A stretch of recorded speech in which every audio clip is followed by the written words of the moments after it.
জ্বালাই আমি মানে পড়েছি, আমি ভগবানই জানি। সবে মাত্র ঠাকুরের পুজো দিয়ে এসেছি, তো নকুলদানাগুলো তুলে নাই বলে আমি নকুলদানাগুলো কি করেছি একটা কোটোর মধ্যে রেখে দিয়েছি, কারণ খেয়ে নেয় গলার মধ্যে আটকে যেতে পারে, সেই জন্য আমি তুলে রাখি। সে কোটোটা নিয়ে খেলতে খেলতে সিংহাসন থেকে শিব ঠাকুরটা তুলে এনেছে।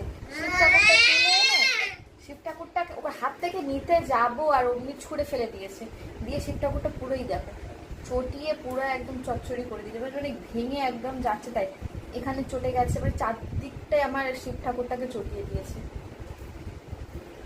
কি করেছো তুমি এটা? এই যে দাঁড়িয়ে আছে, কি করেছো তুমি এটা? ভেঙেছো কেন? আর এগুলো এগুলো কি তুমি ওষুধপত্র বেলুন এগুলো নিয়ে কি করেছো? কি করেছো এটা? কি করেছো এটা? শিব ঠাকুরটাকে ভেঙে কি করেছো তুমি? যাও রেখে দিয়ে এসো।